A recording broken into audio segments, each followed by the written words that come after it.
Here's what's coming up on The World today. After 4 years as America's president, Donald Trump says goodbye to Americans with a promise he would be back somehow.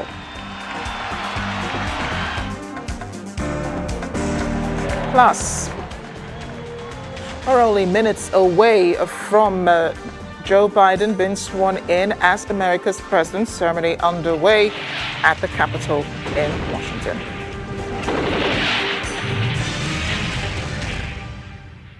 Well, welcome to our viewers here in Nigeria and around the world. I am Amarachi Ubani. It's D-Day in the United States as Joe Biden is ready to be sworn in as the country's 46th president. We're looking at live pictures now of the ceremony, the opening prayer going on right now. Let's just listen in to what's going on. Now far more numerous and on land much vaster than when Archbishop John Carroll wrote his prayer for the inauguration of George Washington 232 years ago. Archbishop Carroll prayed that you, O Creator of all, would assist with your Holy Spirit of counsel and fortitude the President of these United States, that his administration may be conducted in righteousness and be eminently useful to your people. Today we confess our past failures to live according to our vision of equality, inclusion, and freedom for all. Yet we resolutely commit still more now to renewing the vision, to caring for one another in word and deed, especially the least fortunate among us, and so becoming a light for the world. There is a power in each and every one of us that lives by turning to every other one of us, a thrust of the Spirit to cherish and care and stand by others, and above all, those most in need. It is called love, and its path is to give ever more of itself. Today, it is called American patriotism, born not of power and privilege, but of care for the common good, with malice toward none and with charity for all. For our new president, we beg of you the wisdom Solomon sought when he knelt before you and prayed for an understanding heart so that I can govern your people and know the difference between right and wrong. We trust in the counsel of the letter of James. If any of you lacks wisdom, you should ask God, who gives generously to all without finding fault, and it will be given to you. Pope Francis has reminded us how important it is to dream together. By ourselves, he wrote, we risk seeing mirages, things that are not there. Dreams, on the other hand, are built together. Be with us, holy mystery of love, as we dream together. Help us under our new president to reconcile the people of our land, restore our dream and invest it with peace and justice and the joy that is the overflow of love. To the glory of your name, forever, amen.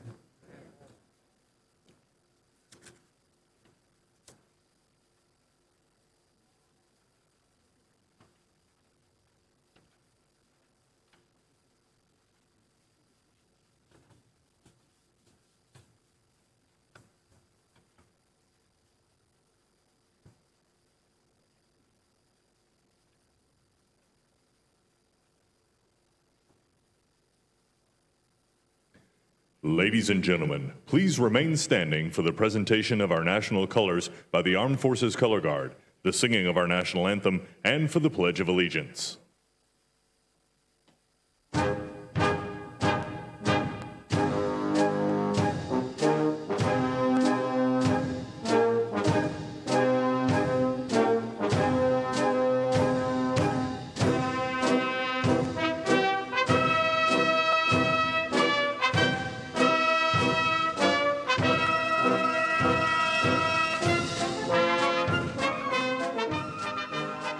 the presentation of national colors going on in the United States at the Capitol building, venue of the 59th inauguration ceremony for Joe Biden and Kamala Harris to be sworn in as president and vice president. You saw the crowd there, socially distanced, the National Guard, the National Marines, and so on, and a number of guests, special guests of honor who are at the venue today. Former President Barack Obama and his wife, former First Lady Michelle Obama, as well as the Clintons.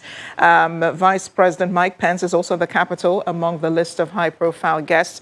Let's talk to the VOA's Catherine Gibson, who is at the Capitol monitoring live for us the situation on the ground. Catherine, thanks for joining us on The World Today. Just set the scene for us on what has happened so far on this historic day in Washington and the mood at the Capitol.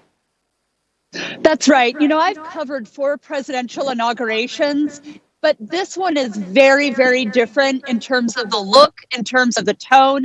What I am seeing is a very empty National Mall, right, running from the U.S. Capitol that usually would be filled with tens of thousands of people, a very festive atmosphere welcoming the new president of the United States.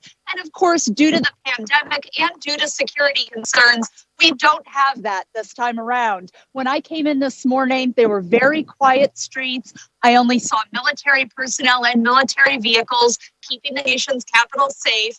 And on the National Mall, there are flags. Thousands and thousands of flags in the shapes of U.S. states to represent all of the people around the country who could not be here today.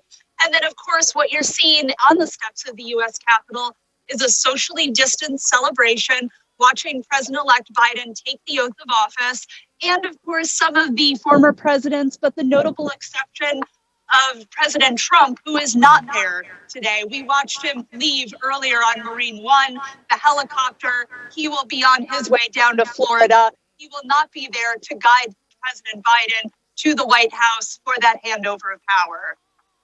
Indeed, and President-elect Joe Biden is no stranger to the White House. I mean, he spent 8 years there with his boss, Barack Obama, who is attending this ceremony today. And I kind of understand there might be a sense of pride here for former President Barack Obama looking and watching Joe Biden, be inaugurated, being sworn in, repeating that oath. But earlier we saw the president-elect and his family attending a mass at the Catholic Cathedral. I dare say he is the second Catholic president America has ever had, and we've seen him consistent, with his faith, attending mass on important dates. I think he does every morning. But he's talked about how important his faith is to him. And Catherine, how much faith do Americans really think he's going to need going into the White House right now to preside over a politically divided nation? Oh, absolutely. The challenges that are facing President Biden are considerable. We are exactly 1 year from the first coronavirus infection found here in the United States. Exactly 1 year later, we have more than 400,000 people dead. We have an economy that has been dramatically changed. All swaths of American society have been impacted by this. And President Biden is going to have to get a head start running to get and work on these issues. He's going to have to be working with a newly Democratic U.S. Senate, a fully Democratic U.S. Congress, to put more COVID aid into the economy, to pump it out, to get things going again. He's going to have to tackle climate change, racial inequality. He's actually going to put forward a very comprehensive immigration plan that will give citizenship to millions of undocumented immigrants in this country. So just in his first 10 days, he's looking to do what some presidents do in their first 100 days as he faced all of these multiple crises. Indeed. And I know it's really cold out there. Catherine, you're really brave standing there and reporting for us. Appreciate it.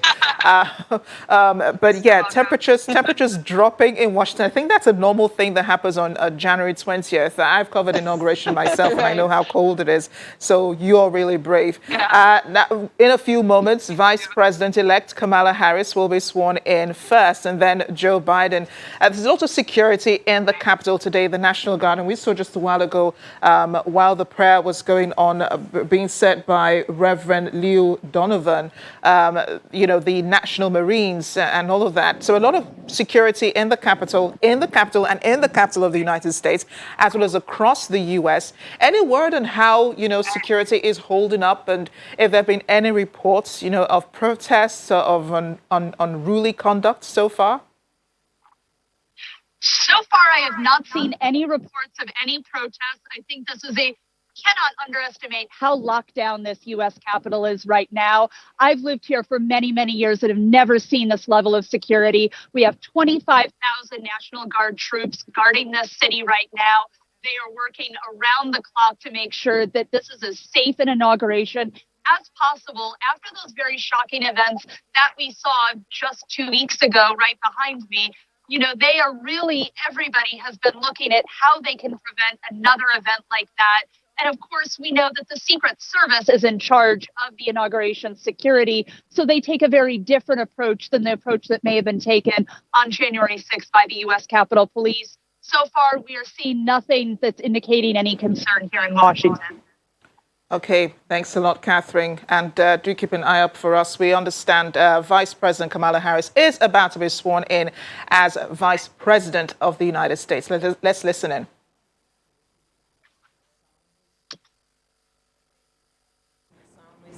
That I will support and defend the Constitution of the United States. That I will support and defend the Constitution of the United States. Against all enemies, foreign and domestic. Against all enemies, foreign and domestic. That I will bear true faith and allegiance to the same. That I will bear true faith and allegiance to the same. That I take this obligation freely. That I take this obligation freely. Without any mental reservation or purpose of evasion. Without any mental reservation or purpose of evasion. That I will well and faithfully discharge. That I will well and faithfully discharge. The duties of the office on which I am about to enter. The duties of the office upon which I am about to enter. So help me God. So help me God. Congratulations.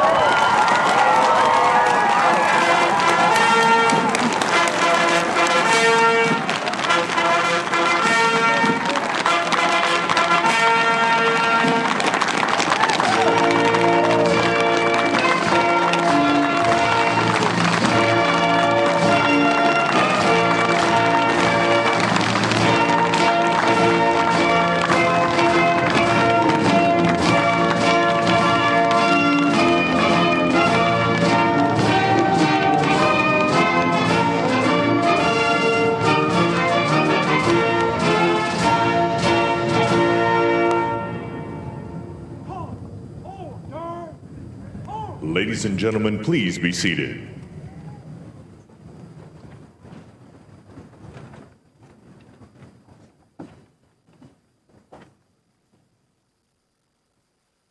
You have just watched Vice President-elect Kamala Harris taking the oath of office, now becoming America's Vice President.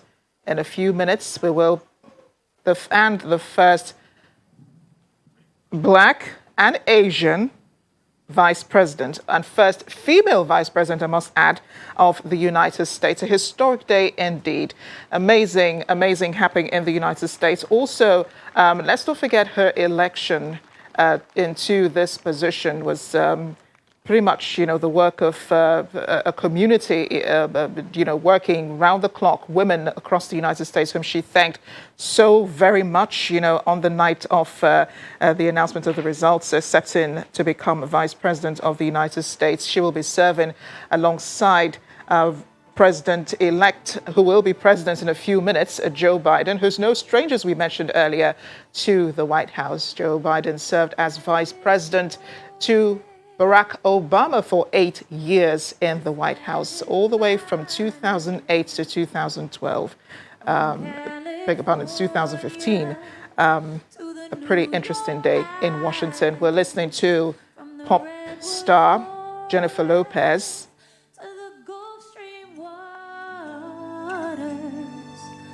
This land was made for you and me.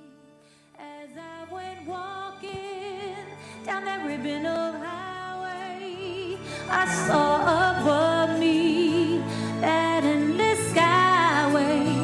I saw below me that golden valley. This land was made for you and me. Oh,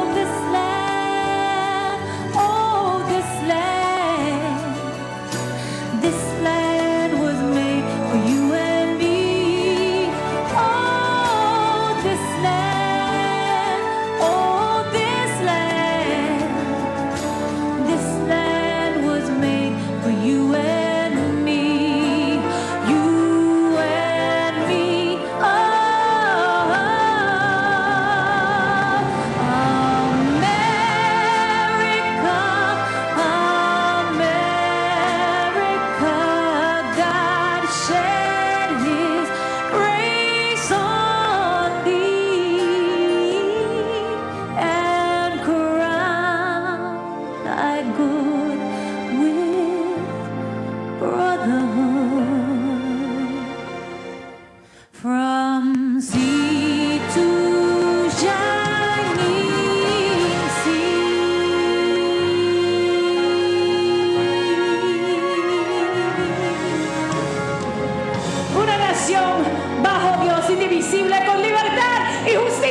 Well, that was great. The sun is shining, and Mr. President-elect, this is the first inauguration in the history of America where J-Lo was the warm-up act for Chief Justice Roberts. With that, it is now my distinct honor to introduce the Chief Justice of the Supreme Court of the United States, John Roberts, to administer the presidential oath to the next President of the United States, Joseph R. Biden.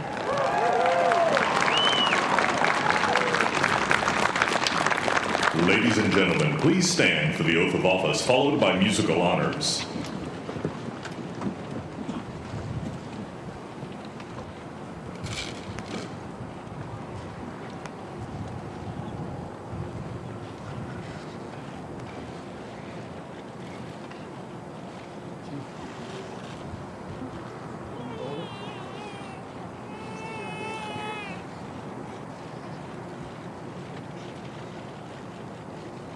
Please raise your right hand and repeat after me. I, Joseph Robinette Biden, Jr., do solemnly swear I, Joseph Robinette Biden, Jr., do solemnly swear that I will faithfully execute that I will faithfully execute the office of President of the United States the office of President of the United States and will, to the best of my ability, to the best of my ability, preserve, protect, and defend preserve, protect, and defend the Constitution of the United States. the Constitution of the United States. So help you God. So help me God. Congratulations, Mr. President.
Ladies and gentlemen, please be seated.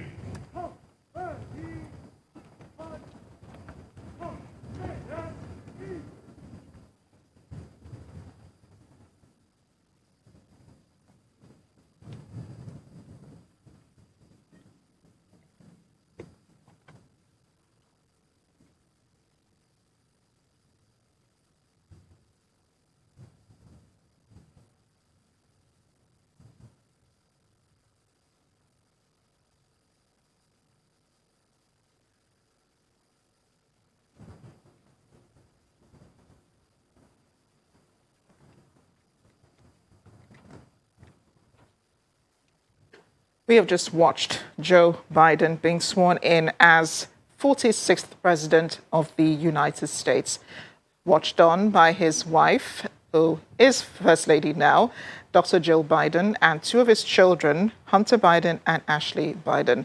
The president, now President Joe Biden, once talked about his son, Beau Biden, watching over him as he makes this historic feat in the United States. Beau, of course, remember, died, of a brain cancer sometime back. The president has felt, his absence ever since then, and really wanted him to be part of this day. He says, the reason he's president today, the reason he ran for office is because Beau wanted him to.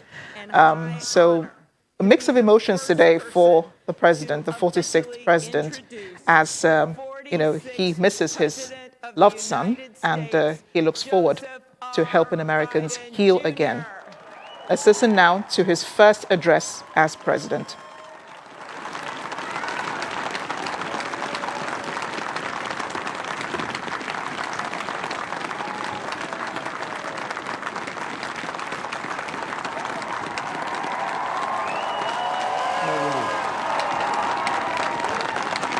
Chief Justice Roberts, Vice President Harris, Speaker Pelosi, Leader Schumer, Leader McConnell, Vice President Pence, and my distinguished guests, my fellow Americans. This is America's day. This is democracy's day, a day of history and hope, of renewal and resolve. Through a crucible for the ages, America has been tested anew, and America has risen to the challenge. Today, we celebrate the triumph not of a candidate, but of a cause, the cause of democracy. The people, the will of the people has been heard, and the will of the people has been heeded. We've learned again that democracy is precious. Democracy is fragile. And at this hour, my friends, democracy has prevailed. So now, on this hallowed ground where just a few days ago, violence sought to shake the Capitol's very foundation, we come together as one nation, under God, indivisible, to carry out the peaceful transfer of power as we have for more than 2 centuries. As we look ahead in our uniquely American way, restless, bold, optimistic, and set our sights on the nation we know we can be and we must be. I thank my predecessors of both parties for their presence here today. I thank them from the bottom of my heart. And I know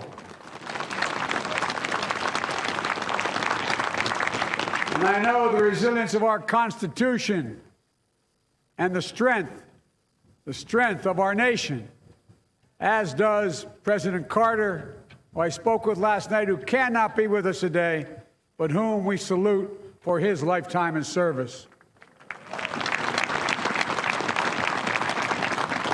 I've just taken the sacred oath each of those patriots have taken, the oath first sworn by George Washington.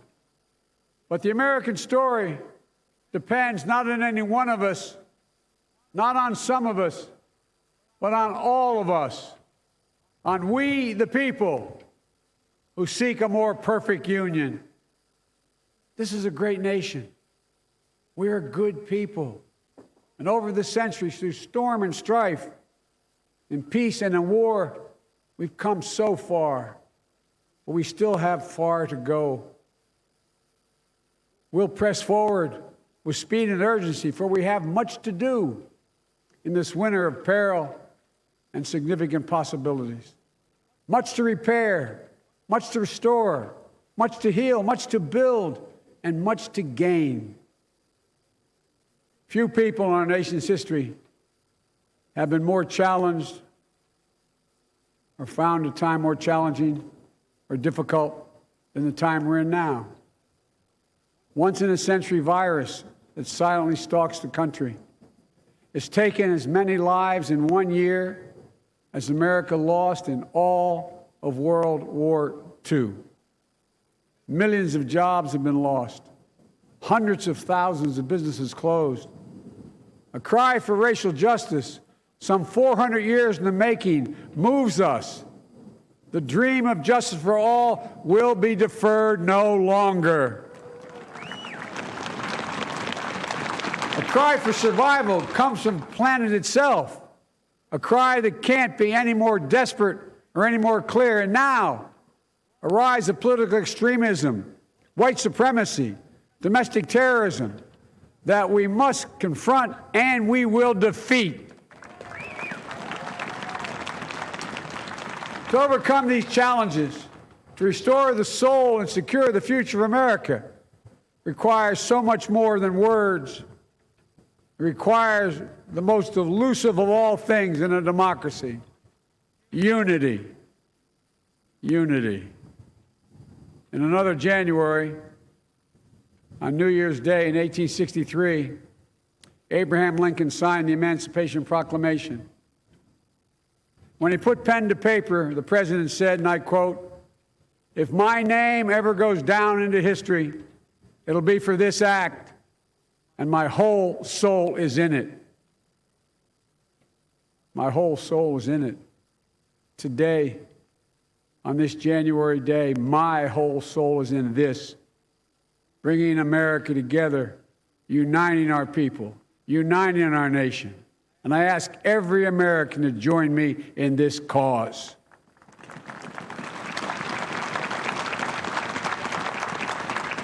Uniting to fight the foes we face: anger, resentment and hatred, extremism, lawlessness, violence, disease, joblessness, and hopelessness. With unity, we can do great things, important things. We can right wrongs. We can put people to work in good jobs. We can teach our children in safe schools. We can overcome the deadly virus. We can reward work and rebuild the middle class and make health care secure for all. We can deliver racial justice, and we can make America once again the leading force for good in the world. I know speaking of unity can sound to some like a foolish fantasy these days. I know the forces that divide us are deep and they are real. But I also know they are not new. Our history has been a constant struggle between the American ideal that we're all are created equal and the harsh, ugly reality that racism, nativism, fear, demonization have long torn us apart. The battle is perennial, and victory is never assured. Through Civil War, the Great Depression, World War, 9/11, through struggle, sacrifice, and setbacks, our better angels have always prevailed. In each of these moments, enough of us have come together to carry all of us forward. And we can do that now. History, faith, and reason show the way of unity. We can see each other not as adversaries, but as neighbors. We can treat each other with dignity and respect. We can join forces, stop the shouting, and lower the temperature. For without unity, there is no peace, only bitterness and fury. No progress, only exhausting outrage. No nation, only a state of chaos. This is our historic moment of crisis and challenge. And unity is the path forward. And we must meet this moment as the United States of America. If we do that, I guarantee you we will not fail. We have never, ever, ever, ever failed in America when we've acted together. And so today, at this time, in this place, let's start afresh, all of us. Let's begin to listen to one another again, hear one another, see one another, show respect to one another. Politics doesn't have to be a raging fire, destroying everything in its path. Every disagreement doesn't have to be a cause for total war. And we must reject the culture in which facts themselves are manipulated and even manufactured.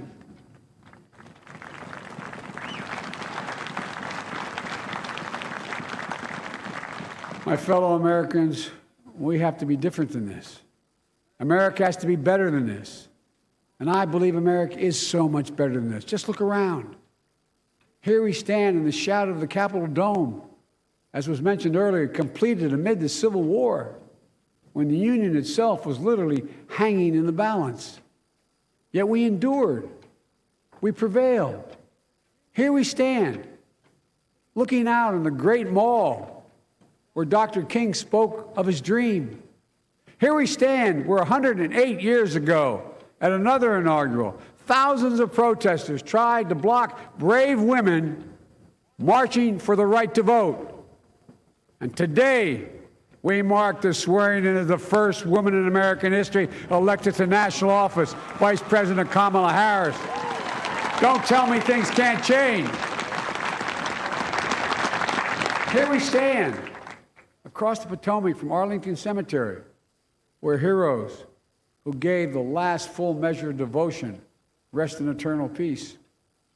And here we stand, just days after a riotous mob thought they could use violence to silence the will of the people, to stop the work of our democracy, to drive us from this sacred ground. It did not happen. It will never happen. Not today, not tomorrow, not ever. Not ever.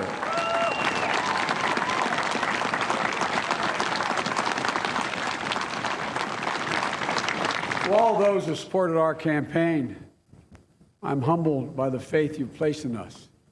To all those who did not support us, let me say this. Hear me out as we move forward. Take a measure of me and my heart. And if you still disagree, so be it. That's democracy. That's America. The right to dissent peaceably within the guardrails of our republic is perhaps this nation's greatest strength. Yet hear me clearly. Disagreement must not lead to disunion. And I pledge this to you. I will be a president for all Americans, all. And we'll apologize, we have to cut off from here now from the U.S. president, newly sworn in president of the United States, Joe Biden. And that's it on The World Today. Our coverage of the inauguration of Joe Biden and Kamala Harris continues on our other platforms. Thanks for watching.